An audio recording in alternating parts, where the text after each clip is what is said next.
Hello, AOS fans. Hello, everyone. How is everybody on this lovely evening? Hopefully, 23 of you already. wow, Thank you for joining 24. us. It's gone up even further. Oh my god. Great to see you all. We've got loads of people online. We've got VJ. We've got Matt. We've got Sex of Paint. We've got Dead Hands. Andy Marlowe. David Carl. Red Rose Gaming. War Gaming even. Chris Bodycock. Chris Kill.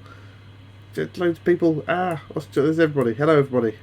Ishpek, Megalol, job, Maliki, Syntax Era. Thank you, Andrew. Yes, my Age of Sigmar hoodie available from all good retailers called Teespring. Woo!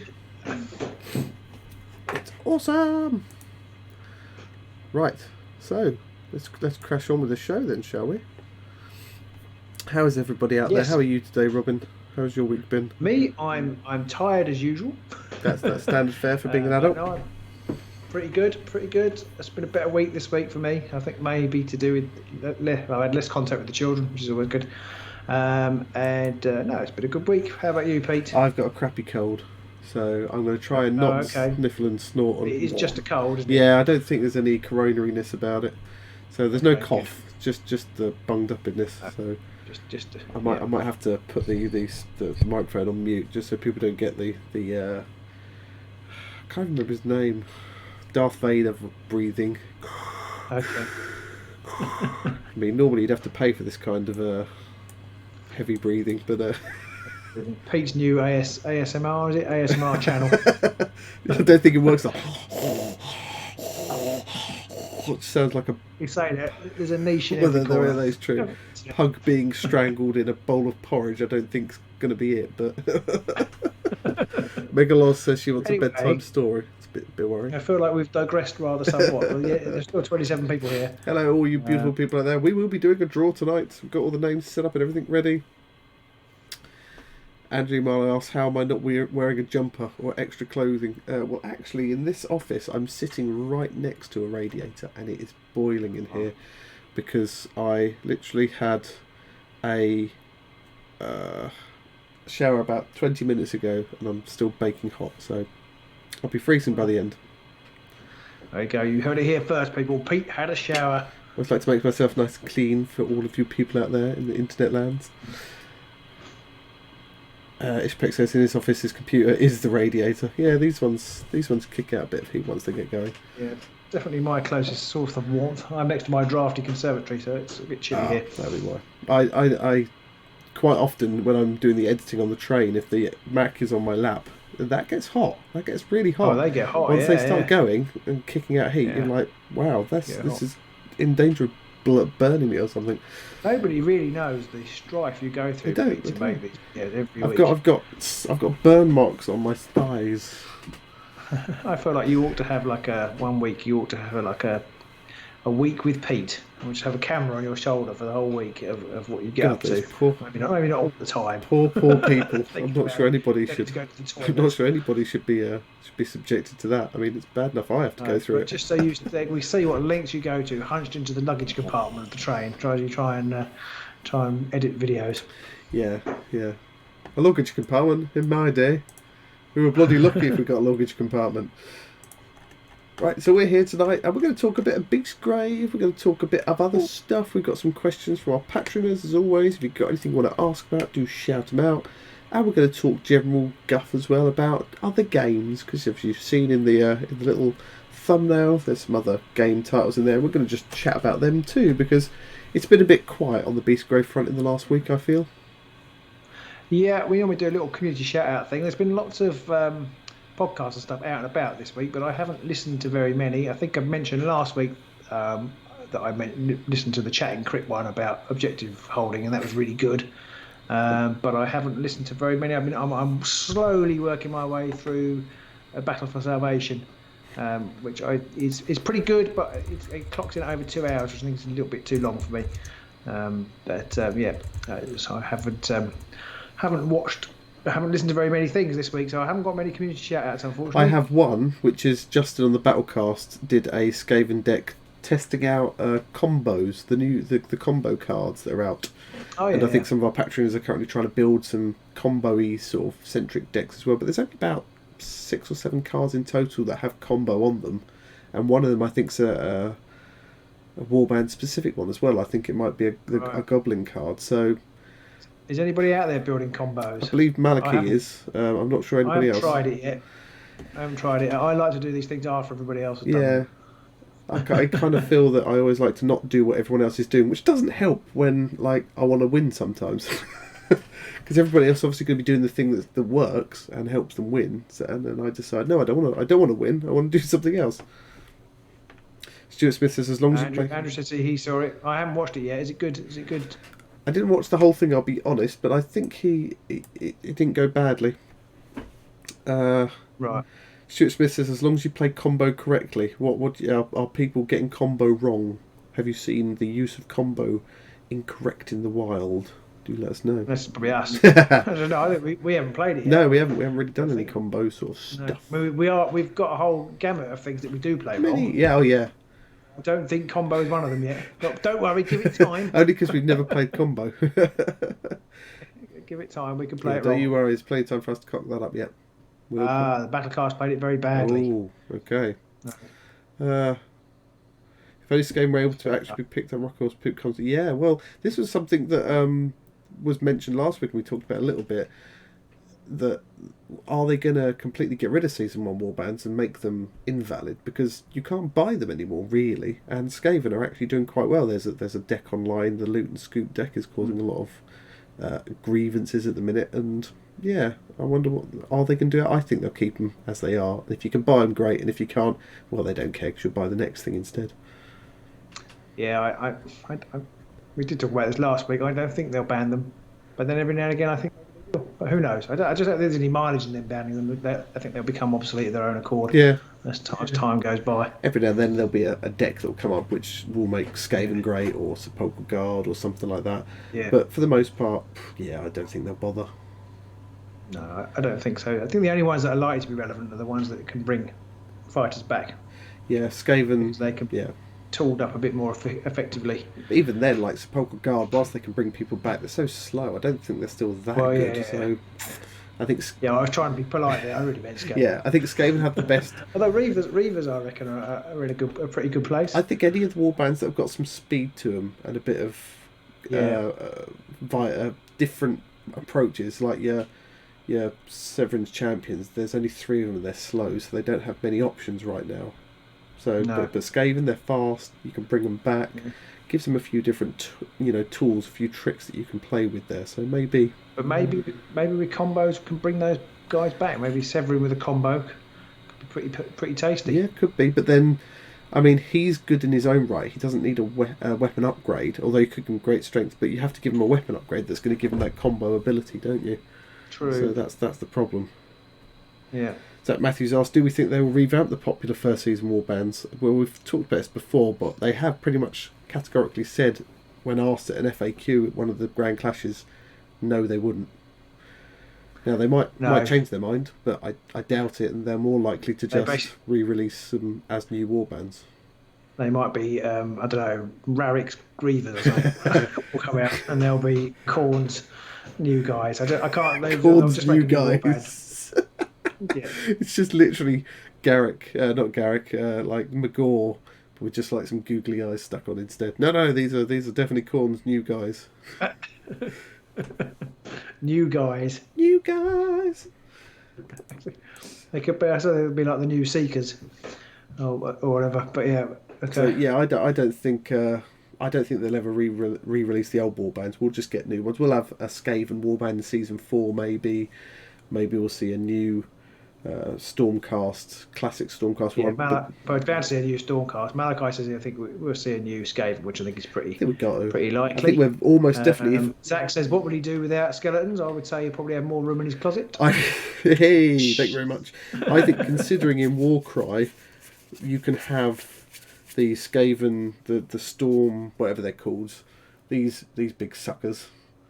They're like the Terminator Skaven rat ogres. What they called Storm Fiends or whatever. I think seeing as you've got those in Warcry, I reckon we'll see one of those in season 4. A great big rat ogre thing with a machine gun. Exactly like my joke, or at least he's crying one of the two. I'm not sure. I think out of all the Mark says, go on. Mark says, will people be upset to see old Universal cards in the next season warbands? So you mean like reprints? Depends how many. Yeah, because they sort of did that a bit with the gift pack.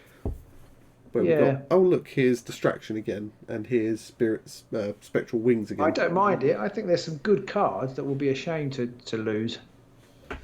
Yeah, there are definitely some cards which are great. They're fairly balanced. They add a tactical element to the game without being unfair, like Temporary Victory and things like that.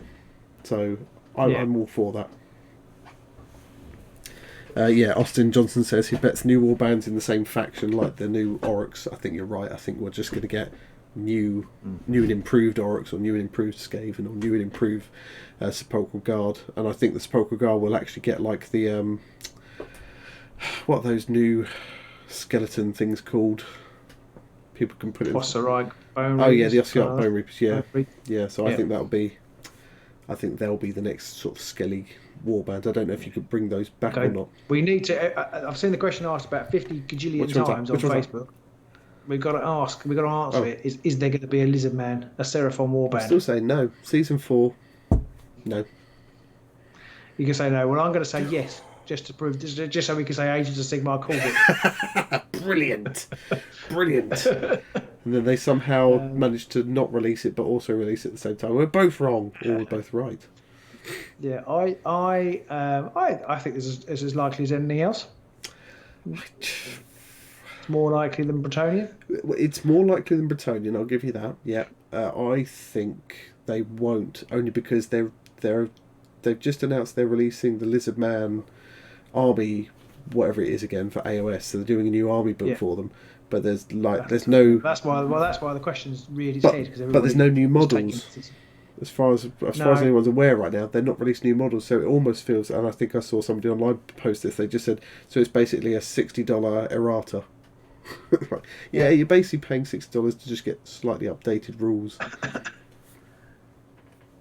Look at that. VJ says there will be a Seraphon Warband next season, and the Battle Tome. They're definitely doing new sculpts. I don't know where he's getting his information from. You heard it here first. Or it's just wishful thinking. I think there's a reasonable chance, and I think they would be really cool. And they would kind of fit in with Gur, wouldn't they? Wherever we are now. Because aren't they beastie? No, they're not. The Lizardmen aren't beasts. They're more sort of celestial beings. They get summoned in, and they're a bit almost like lizard. Okay. They're almost a bit like demons, because they, at the end of the old world, they all sort of teleported away in their spaceships. Right. So they kind of appear being summoned and stuff like that. Okay. Okay. I don't know who told me the law wasn't shit. I'm sure who that was. What was that? Someone said we got Hrothgorn way after Ogres were released. True, but Ogres, I think, have had more recent love than Lizardmen. I don't know, to be honest. Just talking shit, really. I reckon there's a reasonable chance that we might, but I don't think it's not a dead cert, in my opinion.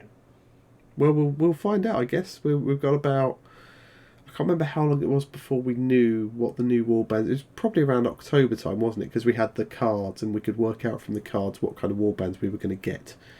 So I reckon we'll have to do, on pre-order day, we'll have to do a live thing where we can go through all the cards and talk about it, I think, online. I think that'd be quite cool. Would people enjoy that?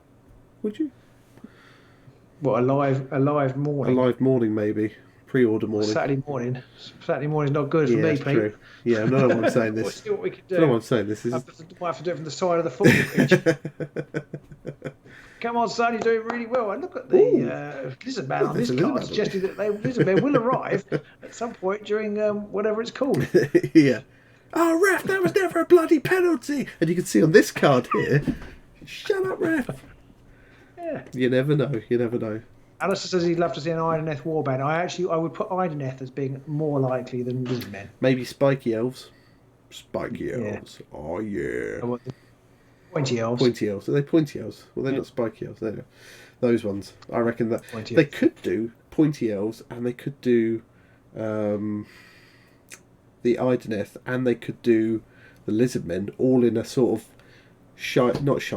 Haish, whatever the light realm is. That one. They could do it all in there, maybe.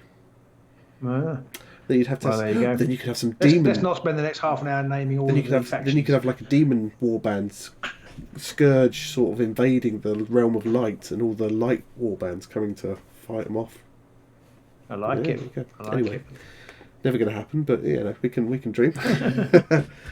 I reckon Dave Sanders and the design team are all scribbling down furiously. Oh, that's a good idea. Brilliant ideas. Do that. These are brilliant ideas. Oh my god, get them down, get them down. Yeah. What I find sort of frustrating / exciting is, of course, they already know because they work so far in advance. Yeah. But I'm sure a lot of their playtesters already know. Yeah, Deadhead's just put the referee's a wanker, and this card will change the meta. Absolutely. That made me laugh. Yeah, Deadheads, are you available on Wednesday nights? Do you want to come along and write some material for us? Ideneth art from Hish, though, Matt says. Oh, okay. Hish. Is that because they're all lizards? Or they ride lizards? No, they ride fish. I don't know. And the our community page went to great lengths to explain the Seraphon are now in all realms. Oh, okay. To be honest, I don't really follow AOS enough to be able to make half these comments. No, the community page apparently went to great lengths to explain that the Seraphon are now in all realms. Well, they can teleport, can't they? So surely they can just appear wherever they like. Yeah, bing! Oh, look, we're over this realm now. I have to say I don't follow the law at all because I don't really like it. Well, I've said oh dear. Oh, you've heard it here first. Let's watch that concurrent view account drop like a stone as everyone signs off. I don't think he's heard it here first. I think I've been pretty clear about it all the way along. But yeah, I don't really enjoy it, to be honest. But I love the models. Yeah. And I love Underworld, so I don't really need to know the law to play Underworld. No, that is one good thing. Doesn't have to make any sense. That is, I think, one of the things that attracts us to Underworlds is that you don't really need to get very invested in the lore. You can just say, I like these models. There's like 6, whatever they are, and I like the models enough that I'll be happy to play the warband, and the cards are cool. Andrew agrees with me. It's the same with chess. I never really wonder why the black pieces and the white pieces are locked in eternal battle. Time and time again. Yeah. So it's kind of the same for me. But the models are great. The models are better than chess pieces. Sorry, we're both reading comments at the same time here, I think. So you know what? Let's start off with a question then. No, we didn't get asked many questions. One we got asked and was backed up again by somebody else seconding it, which is what change would you bring to the game for Season 4 and why? Now, I'm going to cheat a little bit on this because there was a discussion going on our Patreon Discord that all our Patreons have access to, which was stopping you being able to move objective tokens onto starting hexes. Now, I think that should be included in the game. Either they should not allow you to move objective tokens on starting hexes, or they should rule it such that when you do place an objective token on a starting hex, it stops being a starting hex. One of those two things. Yeah, I like the latter. Yeah. Because it adds a bit of more tactical variance, and you could actually want to, shut down somebody's teleporting, whatever. So that limits them. A bit like putting somewhere on an objective when your opponent's got Fameway Crystal out. Yeah. Somebody did mention that one of our bat reps, yeah. didn't they? They said, you should do this to limit that. And it was a good call, to be honest, but yeah, I completely missed it at the time. So that's one thing I'd like to change. I kind of feel like the game feels like it's got enough complexity around it already now. David Christie says nerfing eyes, they don't need it. Well, that is true. It does nerf the eyes. It does a little bit, but it also stops a few other things going on as well. So I'm afraid whatever we nerf, it's going to nearly always kick the eyes in the head as well, twice as hard. Yeah. Kick the eyes in the eye. Yeah. Poking the eyes with a sharp stick. Yeah, I think it would, yes. And I kind of feel like the game is in a place right now that it has enough nuanced complexity whilst not being completely overwhelming like other games like AOS and that can be. I quite like it how it is, and I'm not sure. I know GW will change something or they'll add something because this is Games Workshop and they have to keep doing new stuff or else they wouldn't bother. But I don't want whatever they do next time around to be that big. I kind of feel like the change they made in Beastgrave was small, but it was enough. Yeah, I worry that they will start to introduce, because they have mechanics, not some other games, that they have kind of like, if this guy is on the table, then he gives everybody around him bonuses, and because that starts to, they like that mechanic, and it starts to get very confusing and complicated. Or hexes that do, if you're standing on certain types of hex, then they start to do things. I wouldn't want to see a mechanic like that. I would almost like to see, I'm not 100% sure about this, but for simplicity's sake, I would almost like to see a limit of 3 upgrades on a single character. But I worry that would just basically kill aggro completely. But I don't really like the build. You've talked about it before, people, where you basically build up one character like Hrothgord in the game. We hasn't gone live yet, so I won't say too much about it. But he had so many upgrades on him; it was a bit silly. And there's 2 things. One is I'm not good enough to remember to use them all, so, which is part of the problem. But B, I just think it would should promote a more diverse approach to warband building. It definitely. In practice, I fear that it would just kill aggro off completely. But then maybe aggro just need a bit of refixing. But combo would solve that to an extent if you could combo several fighters and make them all quite powerful. But I agree, and I'm not sure it would stop aggro being a good thing, because it would just. David Christie makes a very good point about 3-man warbands. That is a good point. I hadn't really thought about that. True. But that would be a possible issue, but then there are several upgrades that you can take that you would discard. Maybe they need to create more of those, like you've got your potions. Yeah, I'm going to say and the Fameway and stuff.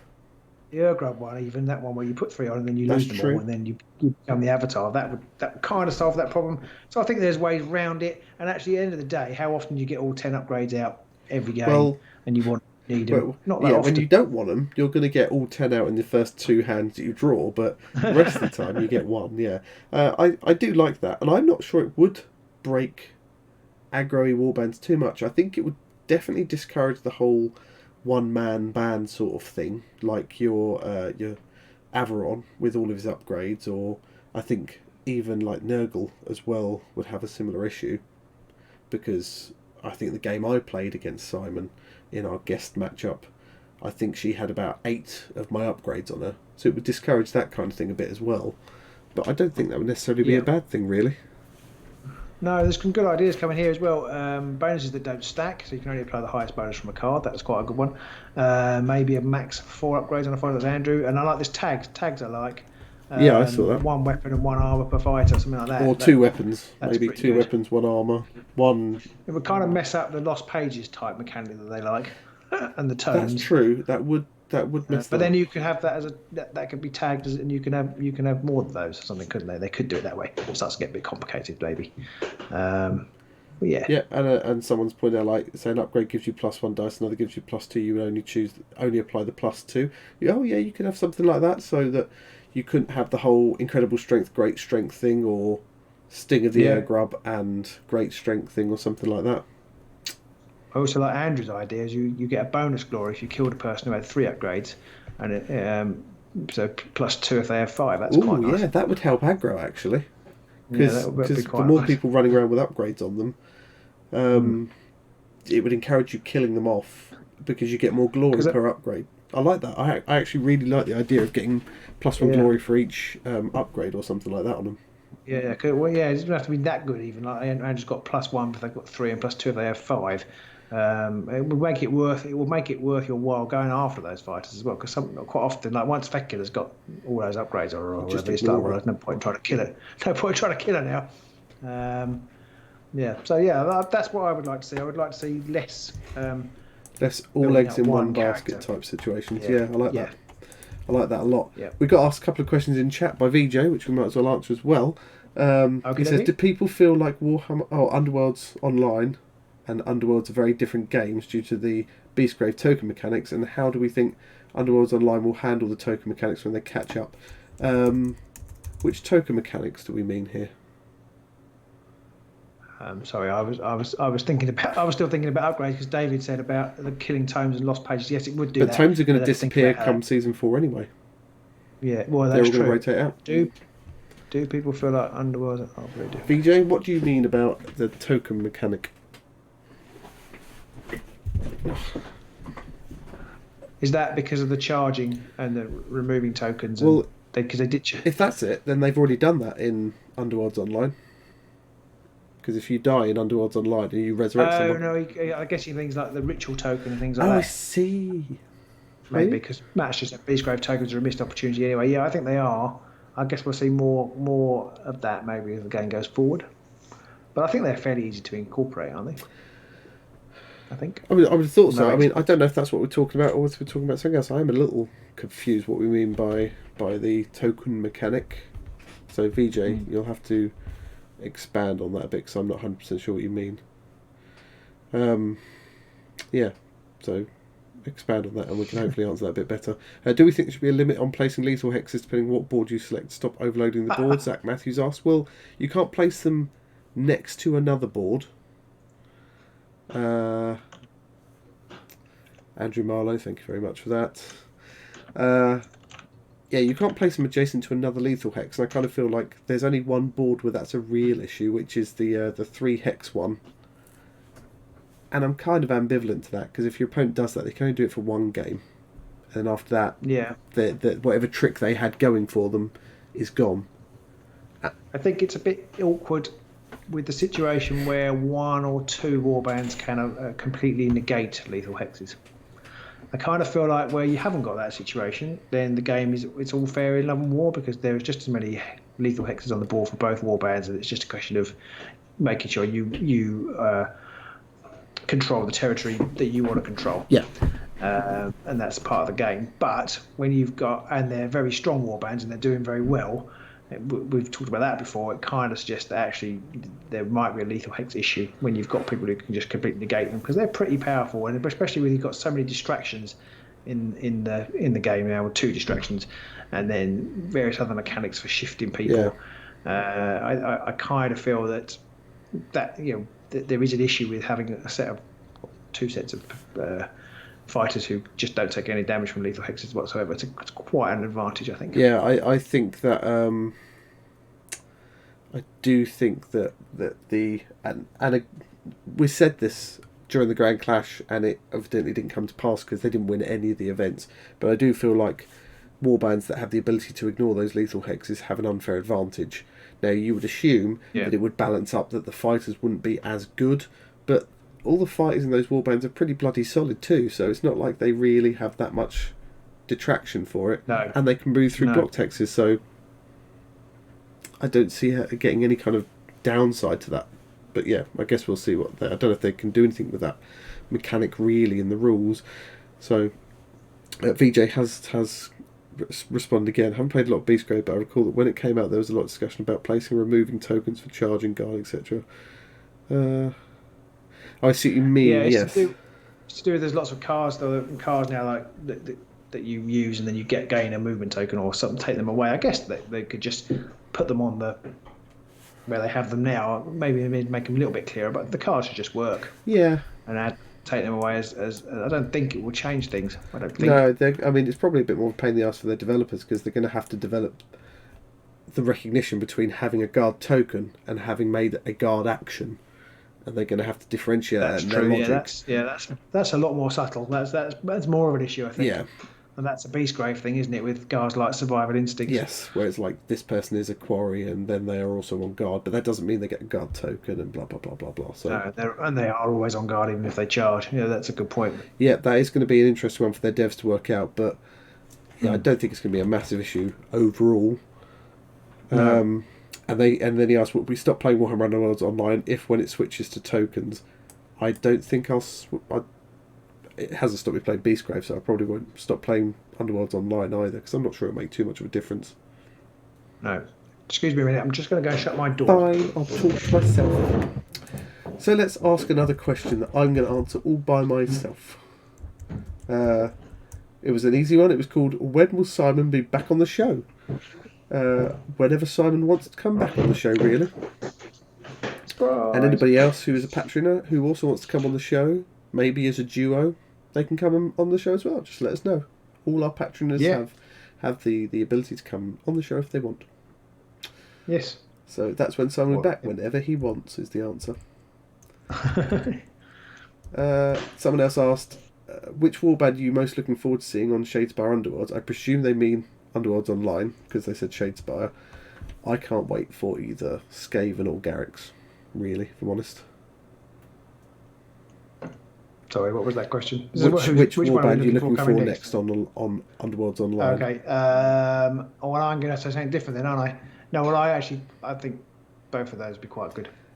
So yeah, Fast Riders would be interesting. I think they'll change up the speed a little bit, because both of those warbands are faster. Garrix and both the Reavers and the Skaven are faster warbands, so they're going to change things up quite a bit, I feel. But I guess we'll see. Yeah. But yeah, either of those two I'd be happy with. I don't really want to see... I know you said Fast Riders. I don't really want to see them. I mean, they would give us the range mechanic. We get to see that, but... Yeah. Well, I only took them because you'd already taken the best two. Yeah, okay. That's fair enough. That's fair enough. I should have just said one. Chosen Axes. I quite want to see the animations with the Chosen Axes. I think they'd be quite cool. And I think they could actually do quite well at the moment because of the way the meta is with the card base. I think they could be okay. And I think it would help because it might make... I don't know how many games... You play more games than VP and you play keys, but in all the games I've played, probably because I'm playing Oryx, the objectives are largely irrelevant. Yeah, I think it... Yeah. The Chosen Axes... Sorry, go on. The Chosen Axes would give you a reason to fight over them a bit more all through the game. Yeah, definitely. Zach Matthews said he enjoyed watching my online game last week. Really hoping I'm available as an app soon. I don't rate the chances of getting on as an app anytime soon, I'm afraid, because I think they've said that they really want to concentrate on getting the game sort of completed season 1 and getting all that working and polished before they look at expanding to other platforms. They might change their mind, but that I believe that was what they said last time. So yeah. Syntax says, imagine the animation for casters scythe attack. Well, the scythe attacks are a bit meh. They just sort of hit each one in turn. And hit someone. Bird. You see, everybody's moaning about the Sigmar, not everybody, but several people are moaning about the Sigmar, but the bird, Fast Rider's bird, would be pretty cool. Yeah, that would be quite cool, actually. Yeah. Flying across the board. Yeah, or could be pretty cool. Andrew says, watch to the end of my online game. That was quite fun at the end of that. That was a little bit of an ad-lib moment. Hopefully we can do more Warhammer Underworlds online streaming. Robin might try a game tomorrow. You never know. Yeah, I was going to do it today. Well, I've going to been doing it today for about a week, and for one reason or another, I haven't managed it. And I was going to play today, and then there was nobody online with a very small window of time that I had to do it. So then I tried to record a little tutorial thing, and then completely screwed it up and just talked to myself for half an hour for no reason whatsoever. So I was really pleased about that. It's called practicing. I'm not very good with technology. We'll get there. We'll get there in the end. But I always struggle because I sit there and think, crap, I've got half an hour. Do I record this and stream it and run the risk of streaming 10 minutes of me sitting there going, there's nobody online to play? Or do I just record it and then upload it, which is a bit of a hassle? I kind of feel like probably it would just be better to stream. Just go online and stream and try and get a game in. And then if there are people online who want to jump in and give comments, then great. And if there aren't, well, that's just the nature of it. So I think for me, it's just being confident at streaming. I haven't done it yet. I just want it. Once I get up and running, I think it'll be easier, and I'll know what I'm doing. But I say I'm a bit of a Luddite, I'm a bit behind the times, so I'm not quite sure what I'm doing. So I'd like to once I'm a bit more confident, I reckon I could play fairly regularly. VJ says he's been playing Underworlds online. His Mac via TeamViewer connected to his Pete Studio PC. Well, that's dedication. Well done. But that's a good thing about it. It doesn't rely on any reaction times, so you can almost. I think somebody was suggesting like getting an AWS box in the cloud and getting it installed on there and playing on a virtual machine. You could almost do that because it doesn't need like split-second reaction time. It's not Fortnite or anything like that. So I think I can't remember who is it. Google or somebody. They're doing this whole online gaming thing, aren't they? Where you just need a machine, a TV with this box plugged into it and a broadband of a certain speed. TV with a box plugged into it. I mean, there's never been anything like that. This is brand new stuff. But all the games in the cloud and all the rest of it, and it's all handled in the cloud. They could do this on there just as easily because you don't need those reaction times. It's not like a racing game or anything. Play Pong. Pong. Apparently it's rubbish. Is it? Yeah, Stadia. There you go. It's an abomination, is it? Is it rubbish? Why is it so bad? Tell me. It seems like it would be a good idea.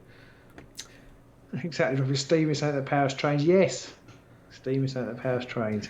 Do you think, Robin, we should do the giveaway? Yeah, what are we giving A away? mug. Oh, mug. Do you have a mug that you can model? I do actually. Go fetch the mug.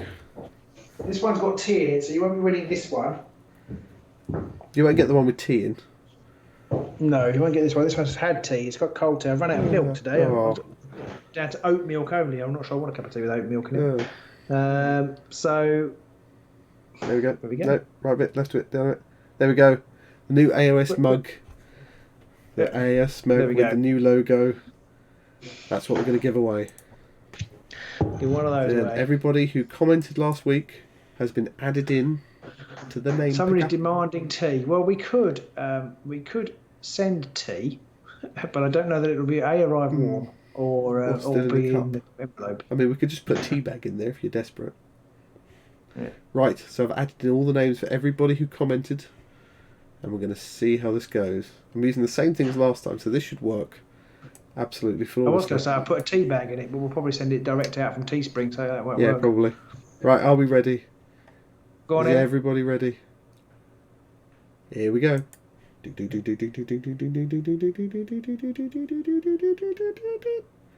Simon Beale. Simon, you have won a mug. Are you online, Simon?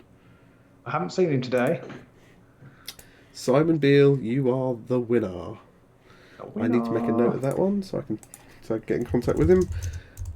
Dead Hand's dad dips chips in his tea. And what's happening with the other giveaway, Pete? yes, so our other giveaway winner, whose name completely escapes me right now, hasn't been in touch yet. Ryan? I think it might have been Ryan. Yes, might have been Ryan. Yeah. So you're coming over, Matt. Calm yourself down. We'll let you drink out of one of our cups. There you go. I'll even wash it before. I never get that. Yes, our previous winner has not got in contact yet. So what that means is if he hasn't got in contact with us by sort of the weekend, we'll probably have to do a new draw for a new person. Well, next yes, week. Next Tuesday. So if he hasn't got in touch by the weekend or Monday when we put out our little notification, if we haven't had any contact, we are going to redraw next Tuesday. So there we go. You heard it here first. So if you know this man, you probably aren't going to tell him this, but yes, we will try and get in contact with him. It is a little hard to get in contact with him via YouTube. So I have re-enabled comments on the video, and I have responded to him saying, "Hey, you've won. You need to get in contact with us." But if he doesn't, there's not a lot we can do. So we will have to redraw if that's the case. Yeah, he's probably a Russian bot, Jason. Could be. Could be. Although it was quite a normal name. I can't remember what it was now exactly, but it was. Yeah, it wasn't a particularly abnormal name. Ivan Botsky. Yeah, I mean that's a pretty regular name, right? So I don't see how it could be. And yeah, so there we go. Simon Beale, you have won a mug. You can either have one of the new designs, or we could send you one of the old designs, because we have both on Teespring. And anybody who hasn't won, thank you for entering. And if you still want a mug, they are on Teespring. Ooh. Just saying. Yeah, and don't forget, patrons, if you do want anything on the Teespring, you do get a discount. Just for being a patron. Yeah, just because you're beautiful, beautiful, lovely people. Not that we're biased, but we like people who give us money even more. just don't know how to dress that up. It's just the truth. Imagine if his name was John Smith. Well, that would get a bit tricky then. So we were going to talk about some of the other games on GW and the games we looked at in the past, and we were talking about this a little bit on in our live chat channel, again on our Patreon only Discord. For anybody who's not on there yet, do go and log in. Obviously only patroners. If you're not patron, you can't, but if you're not a patron, become one, and then you can for just $2 a month, and you'll get all your games a week early, ad free. Higher levels get more benefits. So there we go. So we were talking about other games on there, and we talked about Blood Bowl. I think we kind of agreed that Blood Bowl was ruled out. Robin doesn't like Blood Bowl. Blitz Bowl. Blitz Bowl, that's a game we could do, although... Yeah, I think... I don't like Blood Bowl. I'm not going to dress this up. There's no, I can't dress it up any differently. Can't hide my disgust for you any longer. I've tolerated you for 4 years. I'm going to have to say, I'll be out there and say that I'm as I've got older, I've become less and less tolerant for games. And so it's got to be good and it's got to be accessible, and I've got to, it's got to have a reason to make me want to play it to get through it. Now, maybe that's because you have played enough Blood Bowl that you didn't know how close the game was we were playing. I don't know. I don't know, but it's one of those things you think: is it worth the hassle of playing more games if you've not got that immediate grab of I love this game or I want to know more about this game? It's probably not worth trying, is it? Yeah, that's the thing. I find it with quite a few Games Workshop games, the mechanics often to me don't make sense or don't quite gel, and that can be because you don't quite understand them. But Underworlds, I immediately got it. Yeah, and I could see where the potential was. But for Blood Bowl, I suppose at the end of the day, it's partly because I'm not a massive fan of American football type games potentially, but it just seemed utterly pointless. It's like, why would I want to spend my time doing this? Yep. But Underworlds, I completely see the kind of the arena combat. It was quick and it made sense, and then you've got good variation in the cards. Yeah, and it's definitely one of those things where Underworlds sells it because it is quick, and we're both at a similar point where time is money, or it's not money, but time is precious. And it's like, this game's going to take me an hour and a half to play. I don't think I really care that much about it for an hour and a half. But Underworlds, it's like you can play a game in 30 minutes. So that is much easier in some ways. When does Super Fantasy Brawl drop? Ed, that's a good question, Ed. I ought to get in touch with the guy. PR people are much better at being in touch when they want something, and less good when you want something from them. So I haven't heard from them for ages. I did send them all my stuff that I did, and then they didn't get back to me, and I've kind of forgotten it because I've been so busy. But I should get back in touch and see, because that it could be potential interesting. Something else that got mentioned by Dead Hands was Blackstone Fortress. Now we did play that, yeah, we did, and we did enjoy it. Play those. It didn't garner very much of a following on the channel, and That's an enjoyable game to play with friends, I think. If you've got people who like those kind of games, it is good. But I think from a channel perspective, I think it potentially has limited appeal. Or maybe it's just Stu has limited appeal. I don't know. Poor old Stu. The guy we played with. I enjoyed that. Oh, okay. Super Fantasy Brawl was coronavirus delayed. Oh yes, I saw a thing about that. Yeah. I liked Blackstone Fortress. The problem I had with it is it seemed to be very samey. It was just, okay, we've got these characters, so we know that this ability is really good, so they'll move forward and do that, and then this character will move forwards and do their thing because that's really good, and then this character will do that thing because it's really good, and you kind of end up, it becomes a bit rinse and repeat, I found. Yeah, I find that the problem with co-op games. I don't know how people like co-op games, dislike co-op games. They're enjoyable, but it's more about the people around the table, which is always, with Pete obviously is always wonderful. But you can just eventually almost like just get a. I mean, you can play it solo, can't you? Like an algorithm procession through the thing. Yeah. You can work out what to do, and you're just at the mercy of the dice. Yeah, and you maybe have a few moments where the dice are really bad, or something goes really wrong for you, or the enemy models effectively have a really good run of luck, and then one of your characters is maybe nearly dead, and then you have a bit of a panic. But other than that, it did seem to be a case of, okay, go through set motion A, D and G, and then we'll have wiped them all out kind of thing. We didn't play it on a massively hard level, though. No, true. But then I kind of worry that you're gonna hit a binary level of difficulty. It's gonna be like, this is really easy, let's crank it up a bit. Oh, we're all dead. Yeah, what I would like to play, and I don't know if they'll ever go back to it now, but if they did another version the where there's a GM controlling the bad guys. Yeah. And you can give it a bit more narrative and a bit more. So we played Shadows over Hammerhall, and that was, I think it's still one of our most popular videos, if not our most popular video. It might still be our most watched video ever. Online.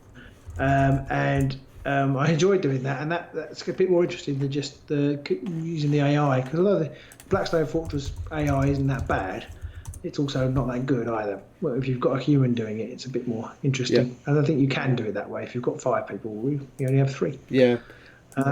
What else we've got here? Some comments. I noticed I also like the fact that, just to add to the Shadows over Hammerhall thing, I like the fact that because you have the GM, they can just do something different if they want. They don't have to necessarily follow the rules. And if you're absolutely storming through, and I've just put a link to the Shadows video if anybody wonders what we're talking about. If you're storming through it, the GM can just go, right, okay, I'm going to just throw this massive spanner in there and completely screw you over and see how that goes. But, yeah. So Jason says, have I got my copy of Tiny Epic Tactics? Yes, Jason, I have, and it's sat on the side waiting for me to have time to sit and read and work out. But I have read the rules, but I need to entice my son to give me a game, and he's a teenager, so he has to catch me at exactly the right moment. Yeah. Otherwise, you'll never play it ever again. And that moment will probably come when you're up to your arms in washing up, whilst you're trying to also put the other 2 to bed, and you're also in the middle of trying to solve an incredibly complex quadratic equation. And he'd be like, look, son, just give me 5 minutes. And he'll be like, right, don't care anymore. Yeah, that's basically it. But yeah, we should play that, Pete. If I get to play it with my son, then maybe we'll try another game, because it looks really quite good. It is one of those things where, again, we were discussing this on Discord, but we were saying it's getting that mix of, obviously everyone knows us for Underworlds. If we do something else, it might not do very well or attract very much attention, and then there's a risk-reward payoff of how much time do we spend on other things that people aren't going to care about that much. And I know our Patreon community, obviously they support us almost blindly with whatever we do, and they'll watch us, paint the wall with marigold paint, but it's not marigold paint, is it? It's what's that really common beige paint? Magnolia. Yeah, not marigold. That's gloves. Not marigold, bloody hell. but it's that kind of thing that our patrons are top people, and they'll watch us and support us in almost any endeavour. But we also want to put stuff out there everyone's going to want to watch at the same time. Getting that balance. Yes. Yeah, I mean, I would love a small game that we can play, probably with minis. I mean, what I really like about it, because Warcry obviously is there. We have played some Warcry, and I was talking about this on the Patreon today as well. But those kind of Warcry kill team size games, Games Workshop kind of explode out really quite fast. Yeah. Because there's only the 2 of us, we haven't got access to loads of models. It becomes a risk of becoming quite samey quite quickly. Yeah. And whereas what I really would like is a similar game to Shadespire, but either fantasy, so Super Fantasy Brawl might be all right, but I don't know what the following for that is. But I mean, if they did a 40k version of Underworlds, I'd be all over it, because I think we could really do that justice. Yeah, definitely. I'm quite surprised that we're on season 3. We're a good way through season 3 now of Underworlds, and we've not seen any kind of inkling of a 40k version of Underworlds. It doesn't even need to be the same kind of scale as one-on-one. It could almost be like sort of like Underworlds, but tank based or monster based, or a bit like they could have gone that way with Aeronautica, because that's hex based. But that was I feel too like complex. They missed a trick with Aeronautica. Yeah. I think we may have talked about that before, but I feel like they missed a trick with that, because I think it had real potential to be good, but I've not got any interest in it, the way it's been marketed and produced. Yeah, and ASMR is pretty big at the moment. Well, we did touch on that at the beginning, so maybe Pete's got a career in that. Whispering whilst they rub their microphones. A friend of mine has ASMR, and he tried to look up a video one day because he wanted to just get that ASMR hit, and he picked what was by far and away the most popular video on there, and it wasn't surprising that the person doing the ASMR was a lady in certain clothing, and most of it that seemed to be her running her hands over her clothes to create the ASMR sounds, but very specific items of her clothing were being hands rubbed over. So, yeah. I don't think we'll be doing that. I mean, maybe we will. What do you guys want to see? Maybe it's a new Patreon level. And everybody who subscribes to that level gets a free referral to the mental health clinic. So, yeah, I was a bit bummed with Aeronautica. It seemed like it could have been brilliant, but at the same time, they just... I mean, I watched the Becca Scott video, which was like 35 minutes long, and I kind of lost the will to live near the end of that. I was just thinking, there's too much going on here. I've got to deal with the level the plane's at and the speed they're going at and all this, oh my god, stuff. It was just too much. But if they had made it like Underworlds, but just with tanks or planes, or because you could include like Tyranids in it, you could have monsters and stuff like that, all those orcs in 40k. Yeah, well, I think even if they marketed it like X-Wing, it would have been potentially interesting, where you could just buy a couple of planes and start playing. Yeah. It doesn't really seem like that though, and I think they're in a slightly difficult position in the sense that they very much are produce models that you need to paint. Yeah. And I think for a quick accessible game, they could go the way they have with Shadespire, I suppose. But that one immediately they're grey plastic, and so you're going to need to paint them, and they do look amazing when they're painted. But we haven't got the time to invest in that, especially if we don't really know whether it's going to be a success. And that's another thing. Anything we want to put on the channel, we kind of need to get painted models for, because no one wants to see bare plastic for the most part. We have got our good friend Milky Pates now, who does produce things very quickly, and other patrons who paint for us as well. Oh yeah, absolutely, yeah. Yeah, I think they should do like VJ's just knocked it on the head. A Titan-based 40k Underworlds clone. That'd be friggin' amazing. It would. I'd play that. Yeah, because you'd have all different kinds of Titans. You'd have the big ones, the little ones. You'd have to do like war bands again. You wouldn't be able to do like they do in Adeptus Titanicus, where you basically make an army like in 40k. I think they should still do the whole warband style, because I think that helps reduce the variables that are there. It stops people just picking the best things and doing stuff with them. But yeah, something like that would have been much better, I feel. Yeah. Darren would play any Underworlds clone. I feel like I would too. I think I probably would. At different cards. Because the beauty of Underworlds is that the core mechanics are fairly simple. The complexity is in the cards around it. Yeah. So you can have a very different game with very different cards. Yeah. Which is interesting. Ed, right up the top there, said Legion Skirmish. That is my ambition, is to get to the point where we can have a Legion Skirmish. But I don't really know how many people would watch it, and that's the case. We'd have to keep doing it until we watched it, and that's at the expense of Underworld stuff, and that's our issue, isn't it? Yes. We've talked about that before. But what did you play back in the day? You played Blood Bowl back in the day.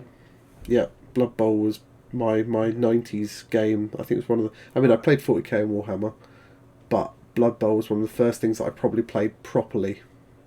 Actually followed the rules and played it all properly, rather than in 40k and stuff where we didn't. So I play Warhammer Fantasy Battle almost exclusively. I definitely got in. I definitely had Warhammer stuff in the early days, and I definitely played Warhammer properly later on as well. Back in the more mid-90s, I think Blood Bowl was the game that I played more, but I definitely only because time and room constraints and cost, because it was fairly easy to have a Blood Bowl team. Yeah. Ed said Middle Earth Battle Companies is a good chance to get a bit of narrative going. Yeah, I do like a bit of narrative, although I think I like it more in theory than I do in reality. It's getting the models painted as well. Yeah. It's that thing again. VJ, says introduce other factions. I'd be quite interested. They could do totally different things. I just completely off the top of my head, they could base stuff around the Tyranid stuff. Yep. And you could have different. They could actually completely explode that lore. You could have different Tyranid warbands. Oh, that'd be quite cool. Yeah. That did different things. Yep.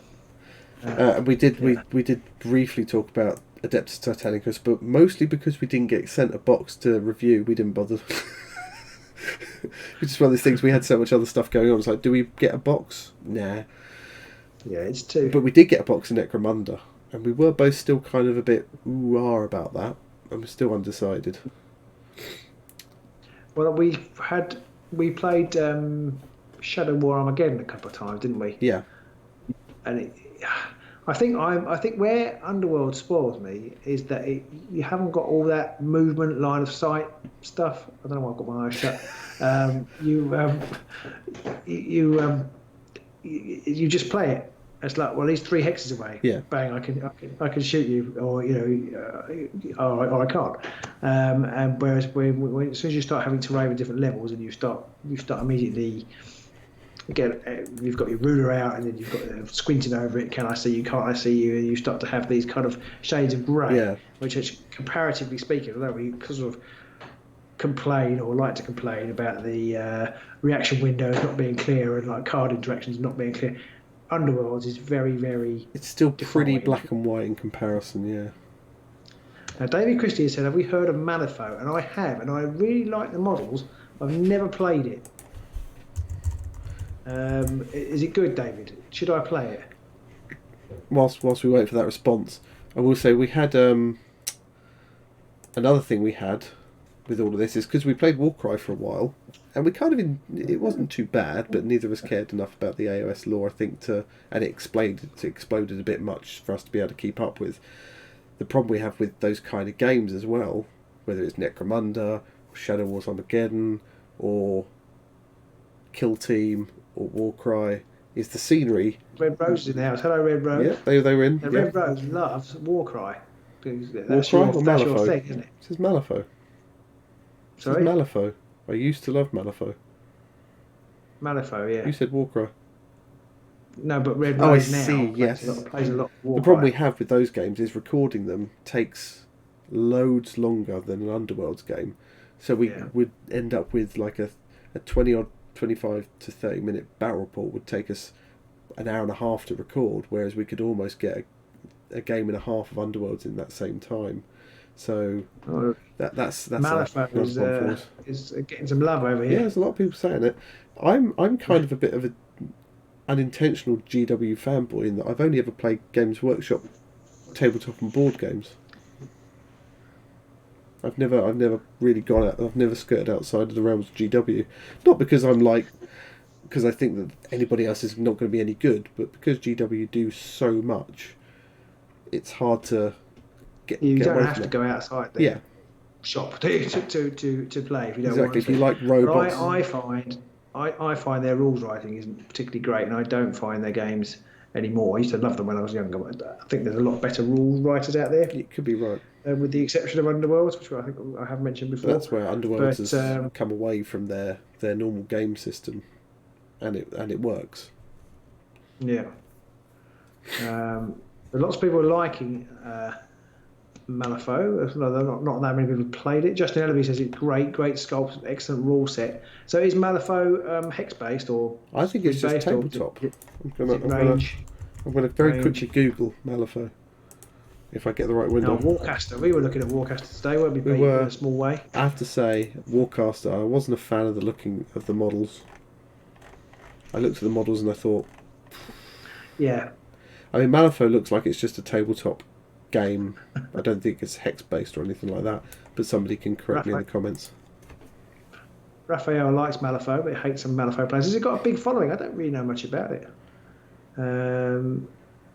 Ed, it's Burrows. Badgers and Burrows. Yeah, something Badgers like that, and things. Badgers and that would be mushrooms. quite cool to play. Burrows and Badgers. Yeah, I'd like to play that.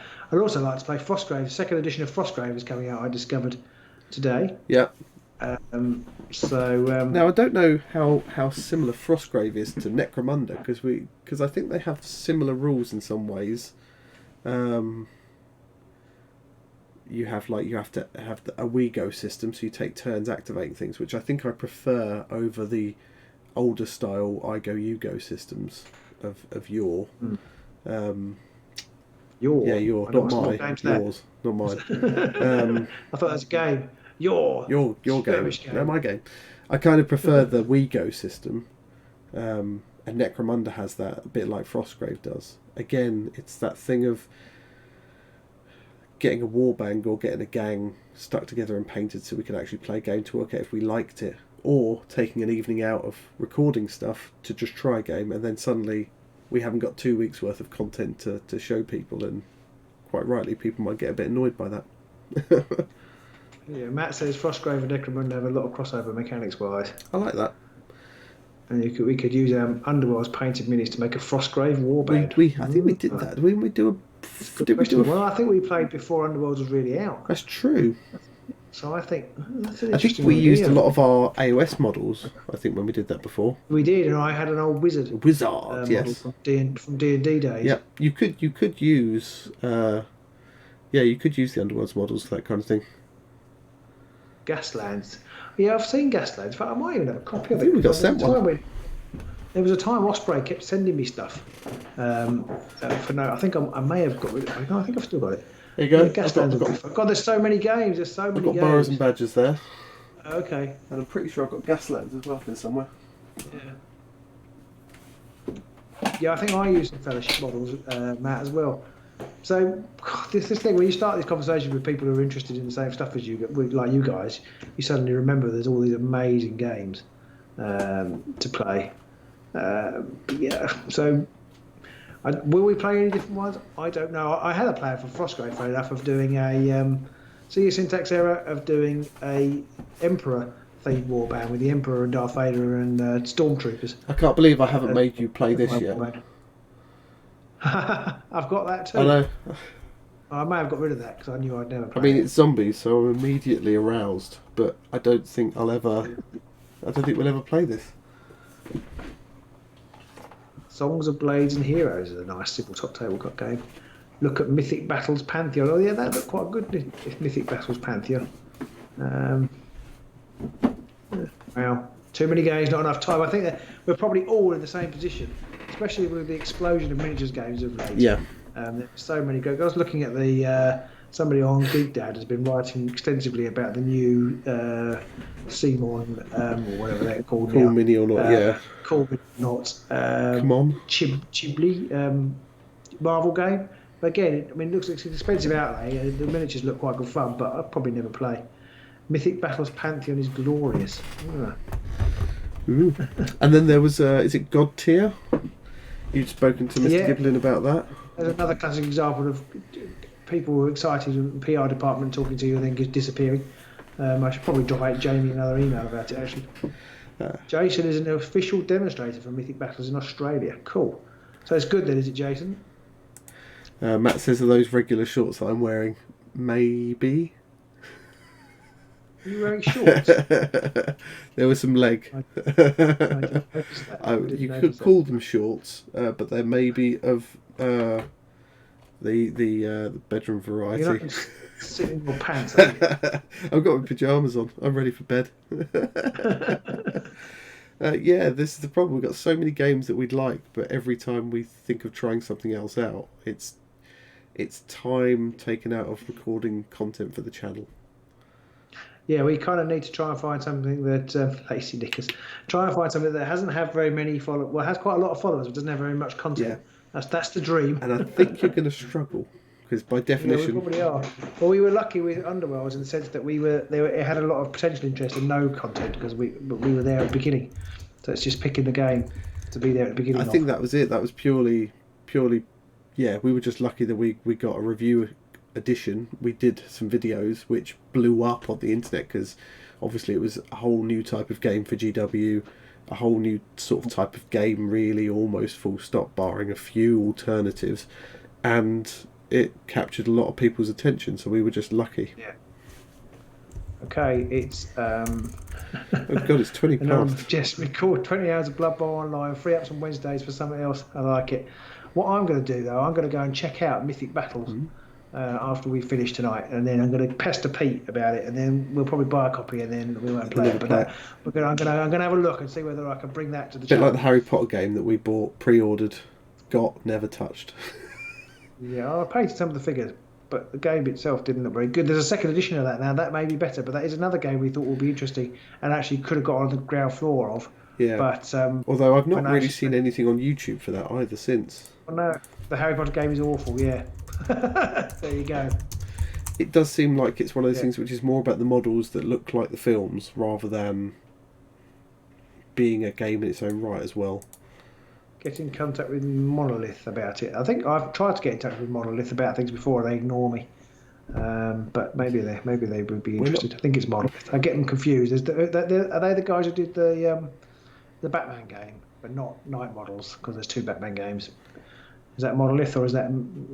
Yeah, I can't remember. In reply to Anonymous Jeff's comment about us recording 20 hours of Blood Bowl online, we could record a lot more Warhammer Underworlds online as well, and that we could use some of that to maybe replace a few games to free up a Wednesday so that we can.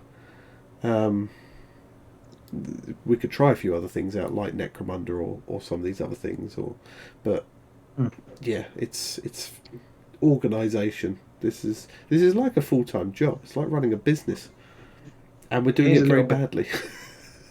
Right, yeah, I've got the Batman City Chronicles as well, but I haven't played it. I paid a lot of money for it, and I still haven't played it. I wonder if could we get a Kickstarter going to give us a month, a bat rep a day. Would people pay for that? What, in advance? No, literally, like take a month off and then just do a battle report every day. If this were a business, you'd already have a dice tray. Yeah. Right, so there we go. So we've got a number of games now. I think of those, Pete. What would you like to bring? If you could bring one other game and guarantee an audience that matched our Underworld's audience, what would you bring? It's tricky. I should write down what I think you're going to say. Can you? You're going to write down what you think I'm going to say. So you're going to pick a game. I'm going to write it down too. Okay. You're going to write down 2, or you're going to write it down too. Okay. I'm going to write down what I think you'd say. So you play any one game. Any one game, as well as Underworlds. Ready? Yeah. 3, 2, 1. What did you put? Necromunda. There you go. Necromunda. There you go. We're synced. It's like our minds are connected on a level. To be fair, you did say I only play Games Workshop games, so I did narrow it down a bit. Yeah, I mean, I don't know enough about those other games, and I do worry that they wouldn't have a big following. But yeah,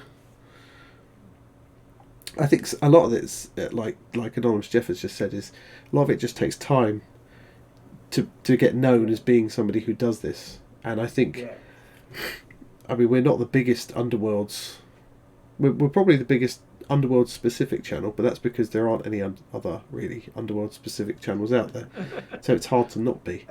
But I mean, you look at like Blackjack Gaming. He doesn't cover one specific game. He does lots of different stuff, so he's got thousands more followers than us. And if you follow the Battlecasts, he's bigger than we are, but he doesn't necessarily do battle reports all the time either. So yeah, maybe we should do a poll. If we had to split between the two, if we did like a 75-25 split or something, what would people vote for? Yeah, because it would be that sort of split. Like we did once a week Backstone Fortress, didn't we? But we never got the following. Yeah. Jason says we can talk to him about Monolith games because he knows his stuff. We need to know the rules. That's quite cool. Necromunda could scratch a narrative itch. That's quite hard to say.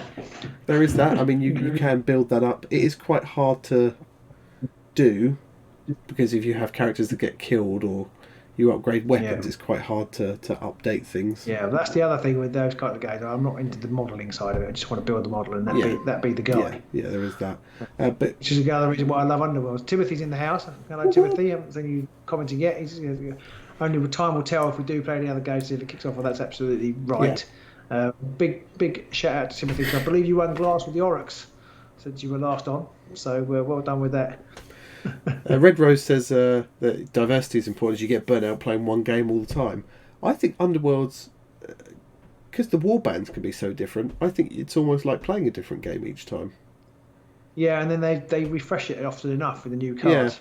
So just at the point where I'm getting thinking, like that lull of Nightfall where we were starting to got a time when we've done the Grand Clash the first time. I was Nightvolt because I think it was every week was the same. Yeah, just who's gonna get the lucky attack off that's going to start that ball rolling, basically. There isn't much a regular Necromunda content out there. That's a good thing to know, because that's the other thing, trying to find a niche. But we might struggle to do a campaign with just the two of us. Yes, we probably would. But you could do like if one of us was Escher and the other was Orlok, or whichever two gangs you picked. It could be just like a gang war between those two, and then you could make it more. Somebody used the word, I can't really remember what it was. But story driven. You could you could have a more narrative behind it, even if it's just pitched games. Obviously, there are missions within that, and that changes the story, and we could build that into it a bit more. So we could possibly do something like that. Well, maybe it's time to dust off Necromunda.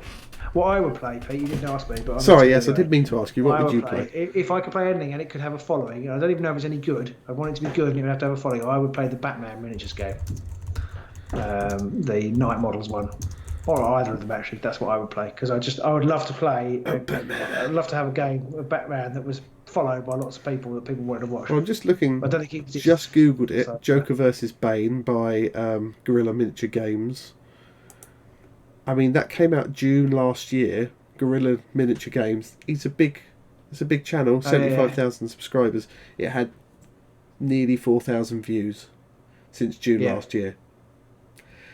That was fast, Pete. That was fast. You've got the information. So, I mean, I literally just googled it, and so I don't think we'd get a big following on that, which is a shame.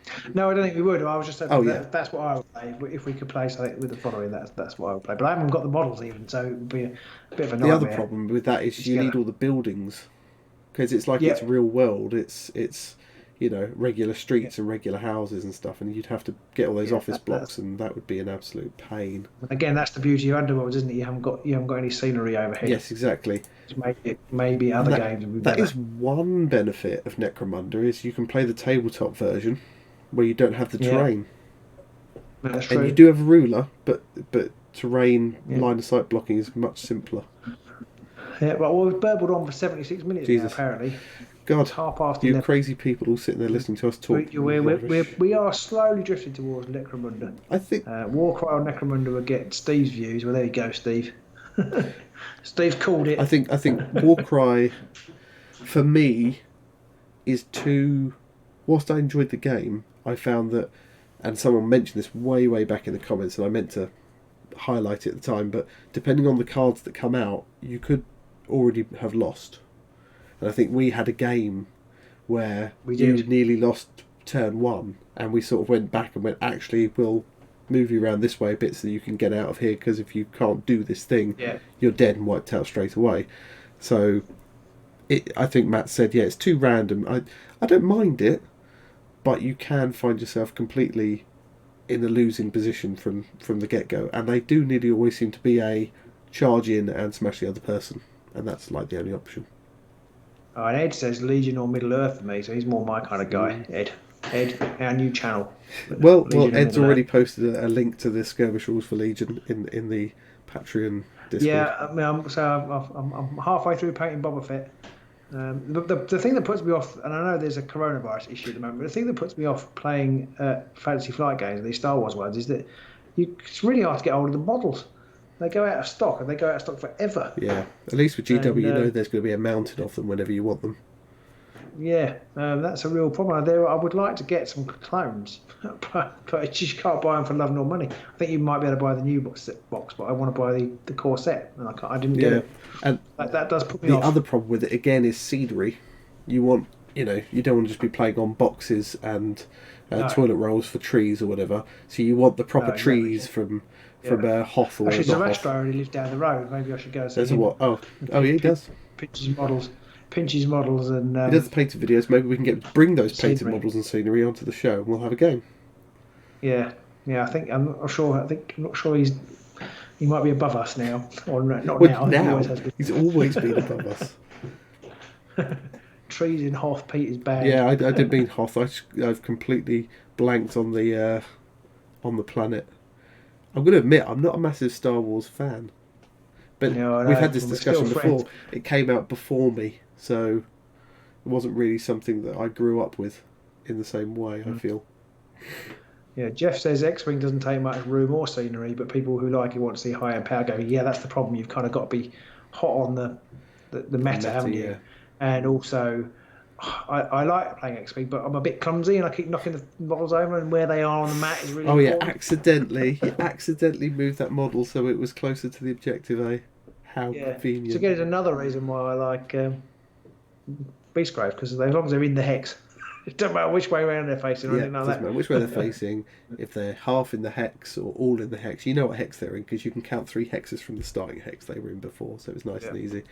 Most of these things, the problem comes down to having the painted models and the painted scenery, which are two things which we have sort of going for either Blood Bowl 7s or Necromunda or that kind of thing. We don't want to do Blitz Bowl, obviously, because somebody else might be doing some Blitz Bowl content. Yeah. Maybe at some point, you never know. Of course, we do have the Adepticon coming up, and there's a big announcement there, isn't there? And we'll have Warhammer Fest. I wonder if we'll see new game. I feel like we're right. Maybe we'll get our 40k Underworlds. A new delivery of something. Jordan Jeffers did. Jordan Jeffers did hit it on the head a little early, saying the beauty of Beastgrave is you can churn out a quick game in half an hour. That is maybe get ready to start Battlefleet Gothic when it comes out. You see, that's the kind of thing I almost would do. Battlefleet Gothic, yeah, that would. But it has to be good. The rules have to be good. Well, I mean, because we can see what it's like when it comes out. Depends if we get a copy, I guess. Because that's not going to have terrain. A few planets. No. Planetoids. Yep. Well, there we are. So that's it. We could establish that there are a lot of games that we can play and that we probably won't play any of them, which I think is a valuable use of half an hour. If I ever win the lottery, like retire from work money, that's just what I'm going to do. I'm just going to play games, different game every day of the week, Monday to Friday, and that would be it. Yeah. It's a bit like that's what I can't remember his name. On Guerrilla Miniatures, that's what he does now. I don't know how the hell he manages it because he's a stay-at-home dad. Don't know how he does it. Well, we don't know what his kids are like. There is that. They could be little angels, but I think they're younger, so he still has to do the childcare side of things. Yeah, I don't know. That's hardcore. I guess if they're in nursery, maybe if you've got a very understanding wife. I think he has. But you have to have two. The thing is, we have to have two people. I'm a stay-at-home dad, and I do now have time to play games in the day if it was our job. Yep. But it's a bit difficult because you're at work. That does cause a problem. I mean, I know he has he has quite a few people on Patreon supporting him. He's got about 460 people on there, but he doesn't he doesn't leverage it very much. He only has like a $1 level. I think he needs to get his levels sorted out, because I think a lot of people probably do cut to sponsoring more than $1, but. So, for example, because he doesn't play with people who own shops and stuff. He doesn't. So if I was friends with the guys who own the local shop, I could go down there and play in the morning. Possibly. Like between 9 and 12. That's enough to play most games, and you could record that, and then I could cut it in my spare time, and then play solitaire.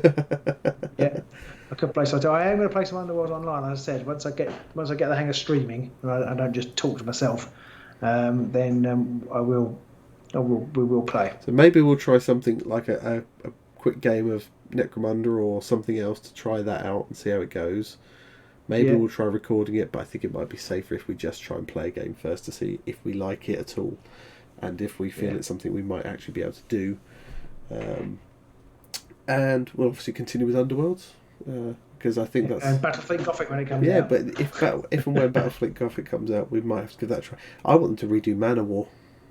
I loved Manor War. Manor War, yeah, I never played that. That was in my off period. Yeah, it was definitely nearer the middle of my whole sort of GW arc, so I was more into the 40k and stuff like that, but I didn't play it as much.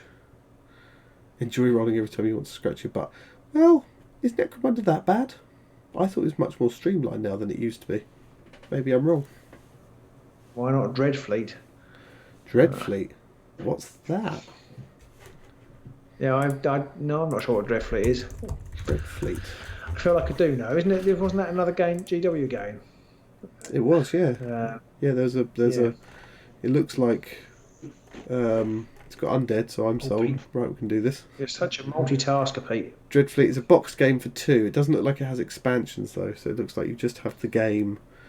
It was no Man of War. It flopped hard. Yeah, I think I've heard it in context of somebody talking about why Games Workshop do their releases the way they do them now, basically because they ended up with billions of copies of Dreadfleet left lying around. Yeah, they had absolutely tons of stock in excess, so it's better for them to do a smaller run and sell it all off. Yeah. But anyway, cheers, David. Thank you, David Christie, for coming along.